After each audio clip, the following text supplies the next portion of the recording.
ओम नमः शिवाय।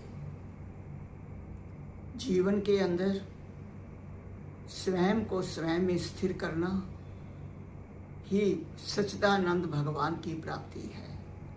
अगर स्वयं को स्वयं में देखोगे तो उस भगवान की अनुभूति होगी। जब उस भगवान की अनुभूति होगी तो जीवन जैसे लोहा पारस से स्पर्श कर जाए तो वो सोना बन जाता है। वो सोना चाहे आप कहीं भी रखें, चाहे वो कीचड़ में पड़ा हुआ है चाहे वैसे पड़ा है, वो सोना ही रहेगा। ऐसे जो भगवान के सच्चिदानंद घन को पा लेता है, उसके स्वरूप की अनुभूति कर लेता है, उसको स्पर्श कर लेता है, वो जीवन में जाग जाता है।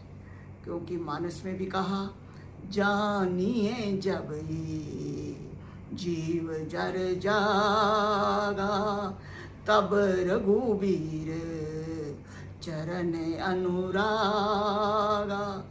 जानिए जब ही जीव जड़ जागा, जब तक जागता नहीं, स्वयं को पहचानता नहीं, स्वयं में स्थिर नहीं होता, उसको कितना भी वो तलाश करे, वो परमात्मा के चरणों के नज़दीक नहीं पहुंच सकता। इसीलिए प्रभु ने कहा कि पहले जागो और समझो, फिर पहचानो, फिर जीवन में उतारो। उतार करके प्रभु के चरणों का अनुराग की अनुभूति हो जाती है।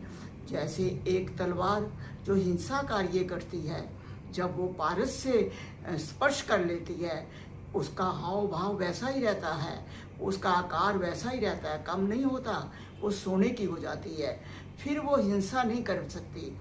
ऐसे ही जो प्रभु के चरणों से स्पर्श हो जाता है, जहाँ प्रभु की अनुभूति हो जाती है, उसकी मस्ती में रहने लग जाता है। वो संसार में रहे या वन में रहे, उसके ऊपर कुछ भी असर नहीं होता, उसके ऊपर दोष सट विकार कभी असर नहीं होते।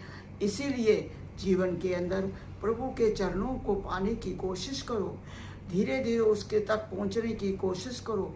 अभी तक संसार को पाया, अब संसार वाले को पाओ, ताकि आपका स्वयं का स्वयं में स्थिर हो जाए और परम आनंद मिले और आपका हृदय स्वर्ण में हो जाए। उस स्वर्ण का ऊपर कुछ भी स्पर्श फिर नहीं करता। हर हर महादेव।